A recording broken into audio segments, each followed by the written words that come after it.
Life's hard sometimes, but if you really just have that inner childlike trust and love of the Father, know that you can run to Him and He'll catch you in His arms. I remember the Advent wreath most clearly growing up as a kid, both when we had dinner at night together as a family and then going to Mass on Sundays. The scriptural roots of Advent, I believe, really are rooted in that longing for the Messiah. It's so contrary to what the world says this season is.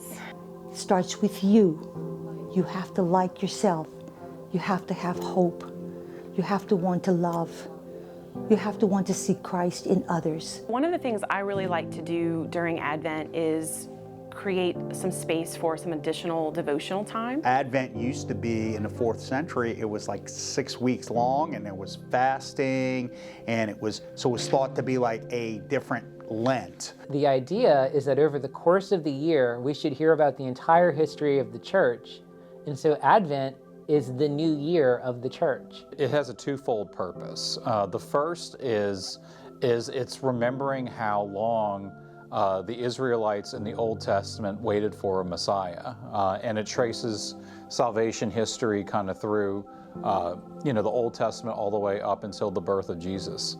The second reason, I think, is because it recalls how we currently are preparing for Jesus' second coming. It connects our waiting to the waiting that happened with the Israelites long ago. The purpose is to force you to pause a little bit and focus on themes of like anticipation, of hope, more like, okay, to prepare than anything else, to take time to slow down, I think. And I think that's why it's a little bit easier to understand that, I think, when you're older than it is when you're younger. Because you don't want to slow down when you're younger. You want everything to speed up. Part of our Advent was that my sister and I set up our nativity scene in the house, that we were the ones in charge of arranging the figurines and putting it up, but we weren't allowed to put the baby Jesus into the scene.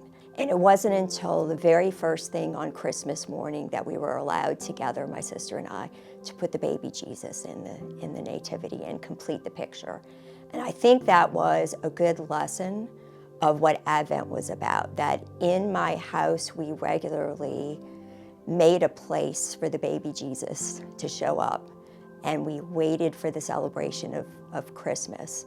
And I think that now I take that as a little less literal, but that I'm supposed to use the Advent season to make a space in my heart, in my spirit, and in my mind for the incarnation of Christ. And that was a great lesson, I think, for me. We don't put up our Christmas tree until Gaudete Sunday, which is the 3rd Sunday of Advent. And it's because the focus that week is on joy, and it just really helps my kids focus more on Advent than Christmas, and they are overjoyed when we're, past the halfway point and the tree finally goes up. What Advent does is it gives us a specific time of year to really look inward and kind of focus on that, that search that we have, that search that we all have for God in our world and in our lives. And hopefully, we haven't gotten too far off that path, but if we have, Advent's a great opportunity to kind of bring us back.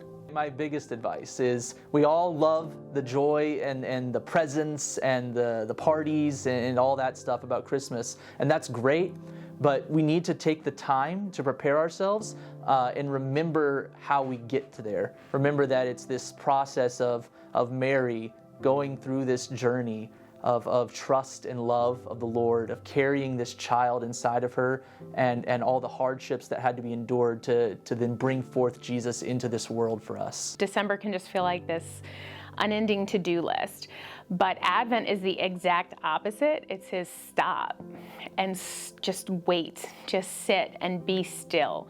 And that's such an important part of preparing for the actual season of Christmas, not just Christmas Day, but the liturgical season of Christmas, and the beautiful gift that it is. You have to be ready to receive it. And you can't do that if you're running around busy all the time. Final result is not this mess of a world that we live in, on many days, but that you have hope of what is Christmas, the coming of Christ, right? And that is ultimately our final hope. when you really take the time to think about what are we waiting for, and taking a little bit more of a simplistic approach, which we see in the Gospels. They didn't have much, but they still got the best Christmas present ever, just like we do. And I think that's what makes this season really beautiful. Because God is pure love.